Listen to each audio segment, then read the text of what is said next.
আপনারা শুনছেন কথাবাণী। আজ আমরা শোনাব বিভূতিভূষণ বন্দ্যোপাধ্যায় রচিত ছোট গল্প হাট। গাঙের ধারে পটলের ক্ষেত। বুড়ো কুড়ন মণ্ডল সবুজ উলু খড়ের বেড়ায় ঘেরা বসে পটল তুলে বাজরা বোঝাই করছিল। ক্ষেতের নিচেই হারান মাঝি দিয়াড়ি পাচ্ছে গাঙের জলে। আজ বড় মেঘলা দিন, বৃষ্টি হবে না করে এমন বৃষ্টি নেমেছে যে দুদিনের মধ্যে থামল না। হারান বললে, ও কুড়ন, একটু তামাক খাওয়াবা?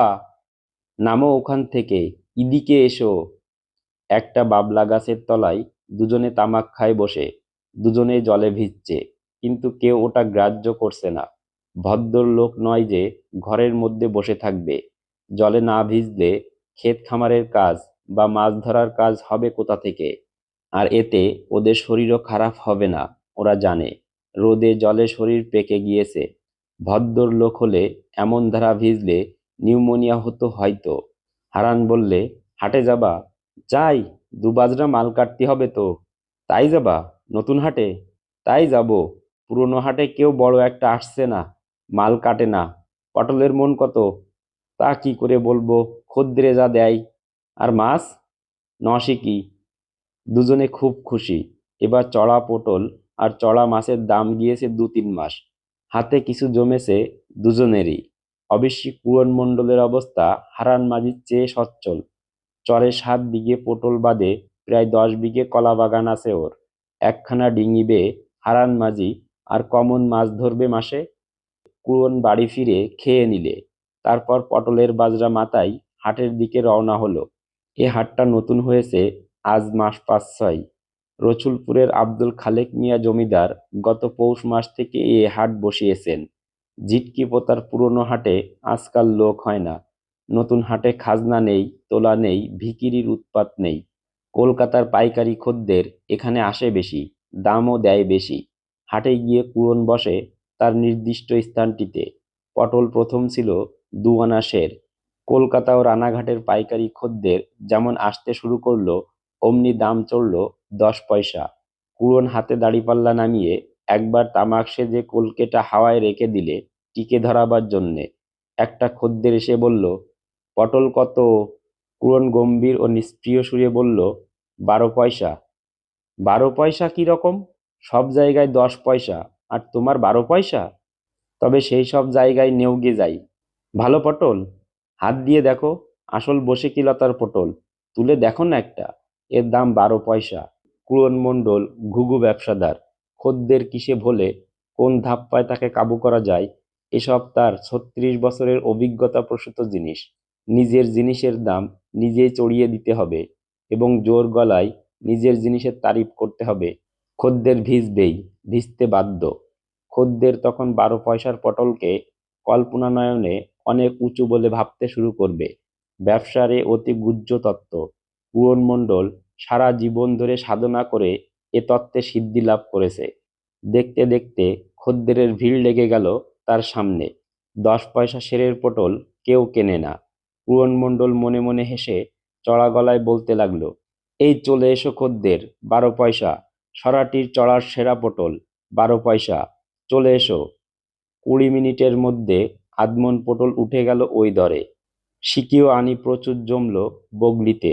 কুড়ন আব্দুল সোবান ফকিরের কাছ থেকে ১ ছড়া পাকা মর্তমান কলা কিনে নিজের বাজরায় রেখে বললে, কটা পয়সা দেব ও ফকির? দেও যা দেবা, ৩ আনা দেও। ১২টা কলার দাম ৩ আনা? একটা কলা ১-১ পয়সা। আব্দুল ফকিরও ঘুণ ব্যবসাদার।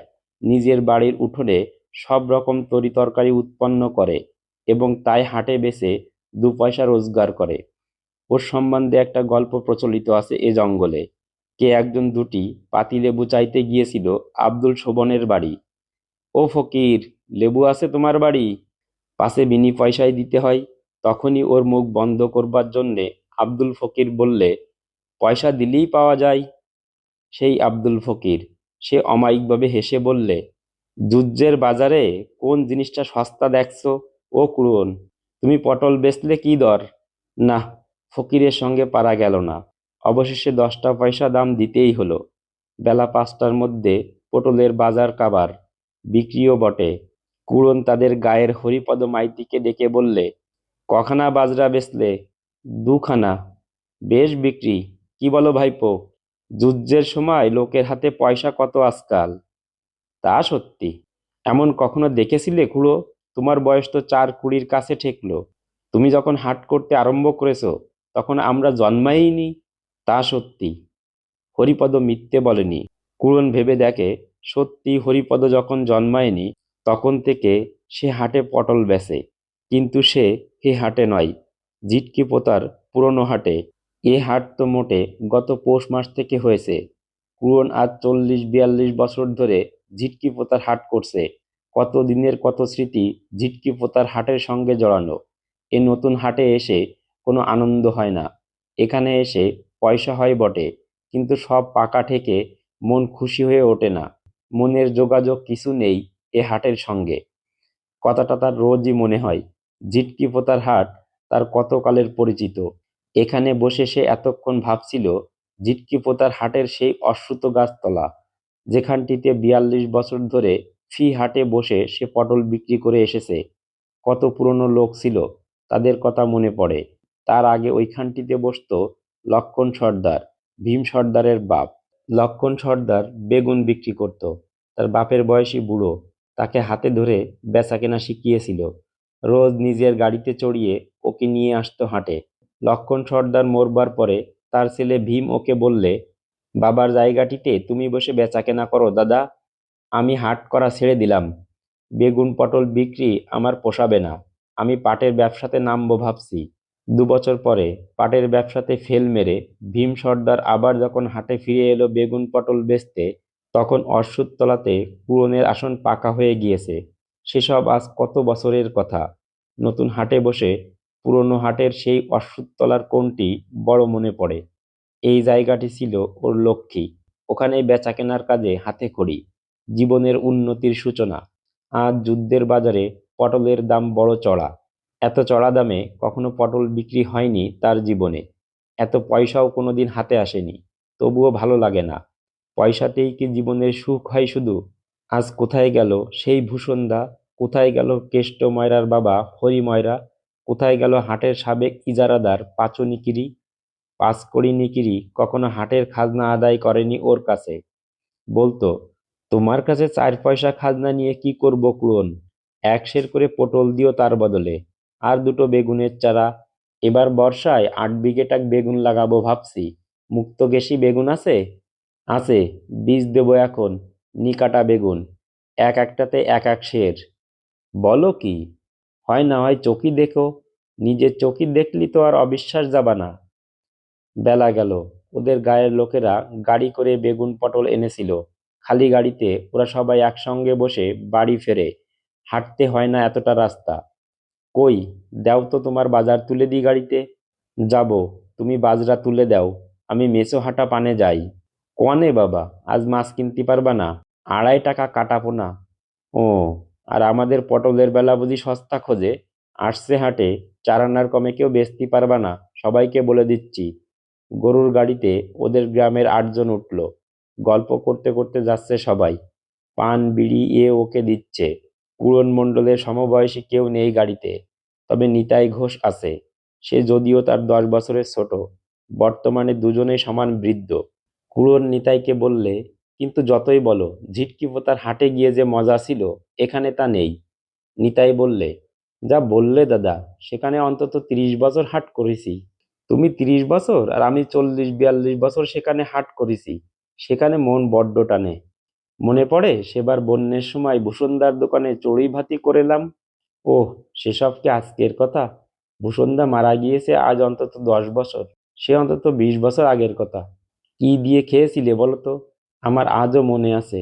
খিচুড়ি, কুমড়ো ভাজা, পটল ভাজা, পোস্ত দিয়ে বড়া ভাজা। আমারও মনে আছে। আর হয়েছিল বেগুনের টক। গাড়ির অন্য সবাই ছোকরা বয়সের।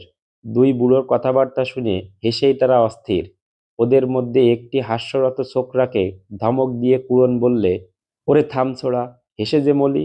তোরা তখন কোথায়? তোরা কি জানবি? ছোকরা জিজ্ঞেস করলে, তখন পটলের দর কি ছিল দাদু? পয়সা পয়সা সের। কখনো বা পয়সায় 2 সের। দু এমন পয়সার জুত ছিল না তখন, বলো? ওরে বাপু, হাসিস নে হাসিস নে। তখন একখানা বাজরা পটল বেচে 1 টাকা 5 শিকে হতো। আর এখন হয় 16 টাকা 17 টাকা। কিন্তু তখন সুখ ছিল। এখন এক বাজরা পটল বেচে একখানা কাপড় হয় না। ওগো, মেঘ করে আসছে, শিগগির হাঁকিয়ে চল, পদ্মবিলের ওপারে দেখ না মেঘ। একজন বললে, বুঝলে দাদু, সেবার এই পদ্মবিলের ধারে জ্যোৎস্না রাতে আমার জ্যাঠা বড় মাছ পেয়েছিল ডাঙায়। সকলে বললে, ধুর। বৃদ্ধ নিতাই বললে, ধুর না, অমন হয়। আমি একবার এত বড় সরল পুঁটি পেয়েছিলাম গাঙের ধারে সর ঝোপে। জল থেকে লাফিয়ে উঠে সরের ঝোপে আটকি ছটফট করছিল। খপ করে গিয়ে ধরলাম অমনি। 1.5 পোয়া ওজন ছিল। পুকুরে ডুবায় ব্যাঙ ডাকছে শুনে দু একজন বললে, আজ রাত্রি বন্যা হবে, ওই মনো ব্যাঙের ডাক। হরিপদ মাইতি বললে, চোখ দিও না, চোখ দিও না, আমন ধান হবে না, জল নাওলি, জল হোক, ধানের জাউলা খড় হয়ে গেল বৃষ্টির আবানে। এ দুদিনে যা বৃষ্টি হচ্ছে, এ তো শুকনো মাটি টেনে নেবে, বড় বন্যা হওয়া দরকার। টিপ টিপ বৃষ্টির কাজ নয়। সন্ধ্যা হয়ে গিয়েছে, বেশ অন্ধকার। বর্ষা সন্ধ্যায় ঝোপঝাড়ে জোনাকি জ্বলছে, ঘেটকোল ফুলের কটু গন্ধ সজল বাতাসে। ওরা গ্রামে পৌঁছে যে যার বাড়ি চলে গেল। আজ এ পর্যন্তই। আমাদের গল্প পাঠ যদি আপনাদের ভালো লাগে তাহলে আমাদের চ্যানেলটিকে সাবস্ক্রাইব করুন এবং লাইক, কমেন্ট ও শেয়ার করুন। ধন্যবাদ।